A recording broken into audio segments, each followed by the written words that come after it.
A Russian convoy carrying troops and equipment was broken apart by Ukrainian FPV drones on the Lyman axis, and that strike alone was enough to draw attention. But what makes this event more significant does not lie in the convoy itself. Soon after the attack, Frontline support vehicles continued to be hit. Groups of soldiers who had already left the contact zone were still being tracked. Newly established positions could not hold a safe state for long. When these signs are placed together, the story is no longer just about a destroyed convoy. It begins to reveal a larger problem where once one link is exposed, the rest start to come under pressure in sequence. So which link was hit first?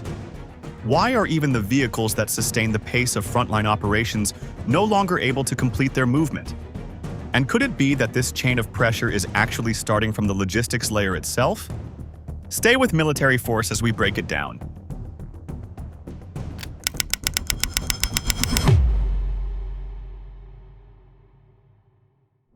Russian frontline logistics near Lyman and Yampil are no longer operating as a protected layer behind the fight. They are now being hunted as active targets, and that changes the meaning of support on this battlefield. One of the clearest examples is the strike on vehicles meant to help build a river crossing. That kind of equipment is not just another transport asset. It is what allows troops, ammunition, and supporting vehicles to keep moving when terrain blocks the obvious route. When such systems are destroyed before they can even be used, disruption begins before the main effort has properly formed. The same logic appears in the repeated destruction of ATVs, UGVs, Bukanka vans, and supply vehicles moving close to the line. These are not the most famous machines in the war, but they carry the daily burden of keeping units alive and functional. They move food, tools, ammunition, and people across short distances where larger vehicles are often too visible or too slow. Losing one vehicle may not look dramatic by itself, yet repeated losses steadily erode the basic flow that keeps frontline forces supplied and ready. That is why these strikes matter far beyond the value of each platform destroyed. What makes this trend more serious is that Ukraine is widening its drone threat beyond tanks, artillery, and other headline targets. It is reaching into the practical machinery of movement itself. Once that happens, every vehicle moving near the front enters a zone where surveillance can quickly turn into attack. Distance stops offering the same protection. A road that once linked the rear to the front now also exposes the vehicles using it to immediate danger. In effect, supply traffic is being pulled into the same pressure zone as the combat units it was meant to support. That shift has direct consequences for tempo. If bridging equipment is lost, routes remain blocked longer. If short-range transport is destroyed, resupply slows at exactly the moment pressure is building. If vehicles must keep stopping, hiding, or rerouting, then the force at the front begins to lose rhythm before the next phase of action even starts. This is especially damaging in situations that depend on timing, such as rapid reinforcement, obstacle crossing, or urgent ammunition delivery. In this environment, logistics is no longer a background function. It is one of the first places where battlefield pressure is applied. And if frontline logistics can no longer hold even a minimal zone of safety, then the combat troops ahead will face even harsher exposure under continuous watch, increasing risk across multiple sectors simultaneously. Russian infantry are losing one of the oldest protections in war because leaving the point of contact no longer means leaving danger behind. On the Lyman axis and in similar sectors, the problem is no longer limited to what happens during direct fighting inside trenches, tree lines, or assault positions. The larger problem begins once soldiers try to pull back, regroup, or move across short open spaces that once offered at least a brief chance to recover. That older sense of distance is fading. A few hundred meters away from the hottest point of contact may still look like separation on a map, but it does not provide real safety when drones continue to observe movement from above. This shift forces infantry to operate under the assumption that visibility does not end when direct fire stops. It also means that even modest movements now require more caution, because a short relocation can still unfold under hostile observation. This is why small Russian groups moving outside cover are becoming increasingly vulnerable. They are not always hit in the middle of a dramatic assault. Often, they are struck in the quieter moments that come after it. A soldier crossing open ground, a pair moving along a path, or a small group pausing for several seconds can all become targets if a drone has already tracked their movement. That changes the logic of survival in a direct and immediate way. In earlier stages, infantry could survive contact, move away, and use distance to regain control. Now, that sequence is disrupted because the act of slowing down can reveal more than movement itself. A pause that seems harmless from the ground can look highly useful from above, especially when it exposes spacing, direction, and intent. As a result, the moments once used to recover are now often the moments of greatest vulnerability. Detection and attack are no longer separate events spread over time. They are becoming a short and continuous chain. A reconnaissance drone does not need to destroy a target. It only needs to maintain visual contact long enough to enable a follow-up strike. Once that link is established, an FPV drone can be directed with enough precision to exploit even a brief pause. This leaves infantry with less time to react and fewer chances to reorganize. Ordinary actions such as stopping, gathering, or adjusting direction now carry increased risk. What once appeared as a moment of control can now become a moment of exposure. This compressed sequence is especially dangerous because it punishes hesitation. Infantry may survive the first exchange, yet still face a second threat before they can restore order or re-establish movement discipline. That makes every exposed second more costly than before. This creates a battlefield where survival depends less on strength and more on movement discipline and timing. Terrain and firepower still matter, but they cannot compensate if movement is continuously observed from above. The boundary between the combat zone and the area behind it becomes less defined. For infantry, the sense of danger moves with them rather than remaining fixed in one place. This affects both tempo and confidence. Units that feel constantly exposed will move more carefully, regroup more slowly, and struggle to regain stability after contact. That in turn places pressure on junior leaders because even simple decisions about when to stop, where to gather, or how to move a few men across open ground become heavier than before. The battlefield becomes mentally narrower, as well as physically more dangerous. And once even basic movement outside cover becomes unsafe, the pressure naturally shifts toward positions that appear more secure, raising a deeper question about how long any exposed position can survive after it has been seen. Russian static positions are losing their old battlefield value, because being hidden no longer means being safe for long.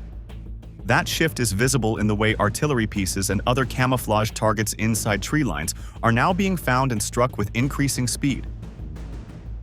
In earlier phases of the war, concealment could buy time. A gun hidden under forest cover, a mortar team tucked into a prepared site, or a shelter placed away from obvious routes could often remain usable long enough to support a wider operation. Now that margin is shrinking. A position can still be built with care, covered with concealment, and protected by field engineering. Yet all of that matters less once the first sign of activity gives it away. The danger begins not when the strike lands, but when the position stops blending into its surroundings. In that moment, concealment stops functioning as protection and starts functioning only as delay. This is why shelters, ammunition points, and mortar positions are becoming vulnerable almost as soon as they are established or reoccupied. The most dangerous moment is often the moment of activation. Fresh troops arrive, supplies are unloaded, paths are reused, equipment is moved into place. From the ground, these steps may look routine.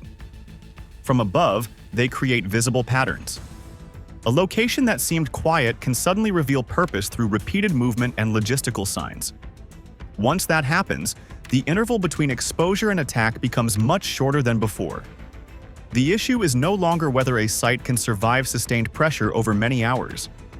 It is whether it can stay unnoticed long enough to complete its immediate task before the strike cycle closes around it. That is why newly active positions can become fragile before they have even settled into use.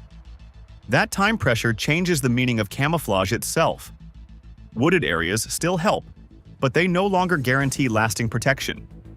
Trenches, dugouts, and improvised shelters can reduce direct exposure, yet they do not solve the deeper problem once a position has already been fixed.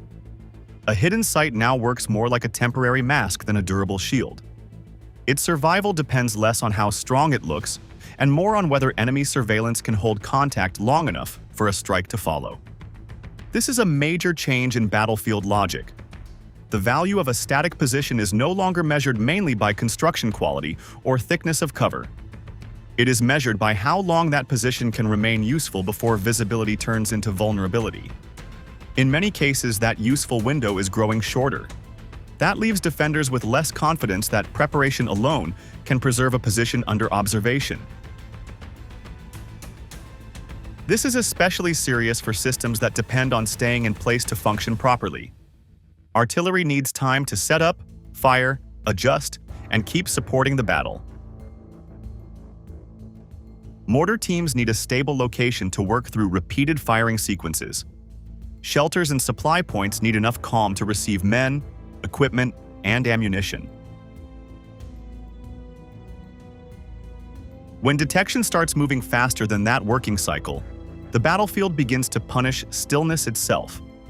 A position may be technically sound and still fail because it cannot survive long enough to matter. That is why the real question is no longer where a target can hide. It is how long any exposed position can continue to exist after it has been seen.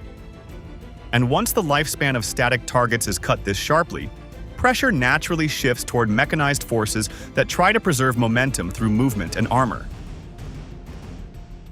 Russian mechanized assaults are increasingly being stopped not by one decisive strike, but by a sequence of smaller blows that destroys momentum before the attack can fully form. This is the key change on this part of the battlefield.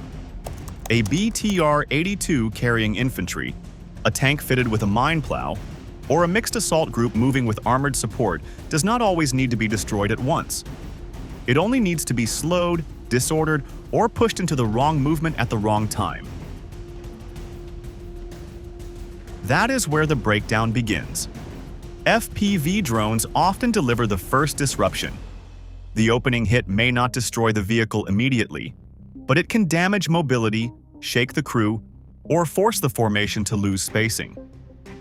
Once that happens, the assault no longer moves as one controlled push. It starts to move as a series of separate problems. That first disruption matters because mechanized attacks depend on rhythm as much as protection. Armor helps, but armor alone cannot save an assault if the vehicles stop supporting each other in the right order. When one platform slows, the others behind it face a harder choice.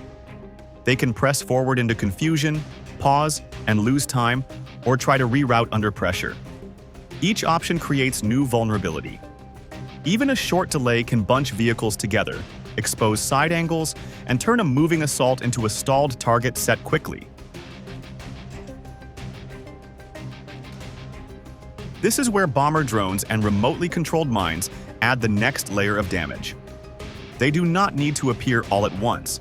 They only need to arrive at the moment when the first strike has already narrowed the route and reduced freedom of movement. A bomber drone can punish exposed infantry or damaged vehicles.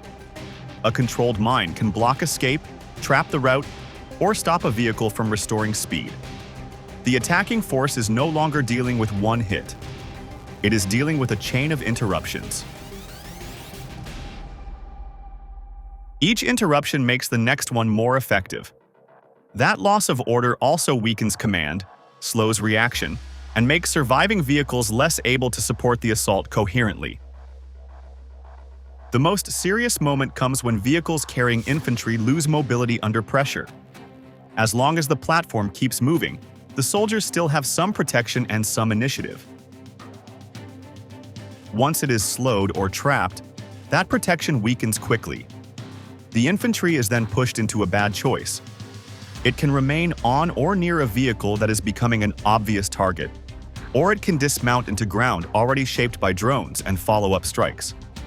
Either way, the original assault plan begins to collapse.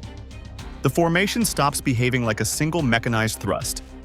It breaks into fragments that can be isolated and hunted one by one. That is why the real battlefield effect is larger than the damage done by any single drone. The deeper effect is the loss of tempo. A force that cannot keep its timing cannot keep its assault together. And once tempo is gone, speed and armor stop working as intended. However, this layered attack can only keep working if the drone system behind it survives strong resistance. That leads directly to the next issue.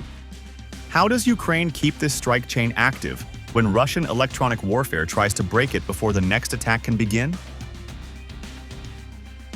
Ukraine is preserving its strike capability even in areas where Russian electronic warfare is meant to break the drone chain. That is becoming one of the clearest signs that the battlefield is shifting again. In earlier assumptions, strong jamming was supposed to interrupt the attack cycle. If a radio-controlled drone lost signal, then tracking would weaken, the follow-up strike would slow down, and pressure on exposed targets might begin to ease. What is happening now suggests a different pattern. When electronic interference reduces the effectiveness of standard radio-guided drones, Ukrainian units are increasingly shifting to fiber optic systems in order to keep control and stay on the target. That adjustment is important because it stops jamming from automatically becoming protection. It turns electronic warfare into a contested space rather than a clean defensive answer. The advantage of a fiber optic drone is practical rather than symbolic. It keeps a direct connection with the operator and does not depend on the same vulnerable radio path that heavy interference is designed to disrupt. That allows guidance to continue in environments where a normal control signal may become unstable or unusable. The immediate result is that a target can remain under threat even after jamming has been activated. This changes the battlefield meaning of countermeasures. Electronic warfare still matters, but it no longer guarantees that detection, pursuit, and attack will collapse once the air is filled with interference. Pressure can continue through a different route. That matters because a force under observation does not gain much relief if the attacking side can switch methods quickly and keep the strike sequence alive. The technical adjustment becomes an operational one. It preserves pressure at the moment when the defender expected a break. This is why the larger issue is not only about one type of drone. It is about adaptation speed under combat conditions. Ukraine is showing that when one control method becomes less reliable, another can be introduced quickly enough to prevent the battlefield advantage from disappearing. That flexibility matters in a war where tactical conditions change from sector to sector and sometimes from hour to hour. A unit that can shift from radio-guided drones to fiber optic ones without losing much time keeps more than technical capability. It keeps initiative. That is what makes the contest between drones and electronic warfare so fluid. One side builds interference to block access. The other side adjusts tools and methods to keep access open. The result is a continuing cycle of action and response, where every successful defensive step can invite a new offensive workaround. In that sense, electronic warfare is no longer a final shield. It is one layer in a broader competition of battlefield adaptation. And once Ukraine shows it can keep strikes active even under heavy jamming, the drone war naturally expands beyond ground pressure and opens a new contest in the low-altitude space above the line. The drone war is no longer confined to strikes on the ground, because the low-altitude space above the front is now becoming a direct combat zone of its own. Ukraine is increasingly using interceptor drones to attack Russian UAVs, such as Molnya-type systems and reconnaissance platforms before they can finish their missions. That matters because these aircraft do more than fly over the battlefield. They help search for movement, support later strikes, and extend the reach of battlefield awareness. Once they begin to face active threats in the air, the struggle expands beyond men, vehicles, and positions on the ground. It begins to affect the layer of vision that helps shape everything below. What makes this shift especially important is that it does not always depend on expensive systems. Some interceptions can be done through direct collision. Others use simple mechanical methods to disrupt propellers and force an enemy drone to fall. These are cheap solutions, but they can still produce meaningful tactical effects. In a long war, that matters. Cost, repeatability, and speed of use can be just as important as sophistication. At the same time, this low-altitude fight is only one part of a broader pattern. Multiple Ukrainian units are operating at once in different sectors, and each unit maintains pressure inside its own local area.